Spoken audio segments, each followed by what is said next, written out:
అందరికీ నమస్కారం అండి. ముఖ్యంగా మీడియా మిత్రులు, యాక్టర్స్, డైరెక్టర్స్, రైటర్స్ అందరూ వచ్చారు.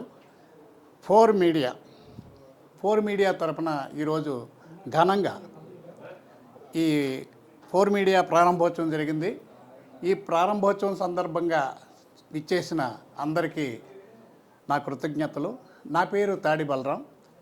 గతంలో మీకు అందరికి గుర్తుంటూ ఉంటుంది, ఈవీవి సత్యనారాయణ గారు సినిమాలకు నేను 14 సినిమాలకి రైటర్గా పనిచేశాను. పిల్ల నచ్చింది దగ్గర నుంచి కత్తి కాంతారావు ఆఖరి సినిమా వరకు నేను వర్క్ చేశాను. ఆ తర్వాత అంతకుముందు నేను ఈనాడులో కార్టూనిస్ట్గా పనిచేశాను. నేను ముఖ్యంగా ఈ యూట్యూబ్ తరపున మా ఇంట్లో సొంతంగా మాకు ఎడిటింగ్, డబ్బింగ్ స్టూడియో ఉందండి, అలాగే కెమెరా.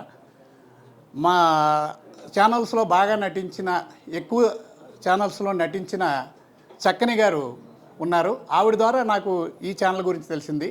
మీరు రావాలి, ఈరోజు ఛానల్ ప్రారంభిస్తున్నారు అని చెప్పగా నేను వచ్చానండి. వచ్చిన తర్వాత వీళ్ళకి ఎంతో సర్కిల్ ఉంది. చాలామంది అతిథులు, మహారథులు, అతిరథులు అందరూ వచ్చి ఉన్నారు. చాలా సంతోషం వేసింది. ఇంత గ్రాండ్గా ఇలా ప్రారంభోత్సవం జరిగిన ఈ ఫోర్ మీడియా ఛానల్ దినదినాభివృద్ధి చెందుతూ చాలా పేరు తెచ్చుకుని ఎంతోమంది కళాకారులకి, రైటర్స్కి, డైరెక్టర్స్కి అవకాశాలు కల్పిస్తూ ఈ మీడియా రంగంలో ముఖ్యంగా యూట్యూబ్ ఛానల్స్లో ఒక తారా జువ్వలాగా దూసుకుపోవాలని మనసారా కోరుతున్నాను. అదేవిధంగా ఈ ఛానల్ అంటే ఈ రోజుల్లో చాలా కష్టం నిర్వహించడం. ముందు మనం పెట్టుబడి పెట్టాలి. పెట్టుబడి పెట్టిన తర్వాత మన రిజల్ట్ని ప్రేక్షకుల ముందు పెట్టాలి.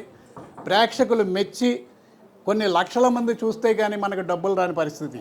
యూట్యూబ్ గురించి మనం ప్రత్యేకించి చెప్పక్కర్లేదు, ఇక్కడ ఉన్న అందరికీ అనుభవం ఉంది. కాబట్టి ఎంతోమంది ఈవేళ డబ్బులు పెట్టడానికి ముందుకు వచ్చేవాళ్ళు చాలా తక్కువ. నటించే వాళ్ళు ఎక్కువ ఉన్నారు, రాసేవాళ్ళు ఎక్కువ ఉన్నారు, డైరెక్టర్స్ ఎక్కువ ఉన్నారు, నిర్మాతలు లేరు. అందుకని ఇలాంటి సంస్థలు ఎక్కువ రావాలి. మరీ ముఖ్యంగా ఫోర్ మీడియా సంస్థ ఈవేళ ప్రారంభమై మళ్ళీ ఇదే రోజు నాటికి టాప్ పొజిషన్లో ఉండాలని నేను మనసారా కోరుకుంటానండి. Thank you madam.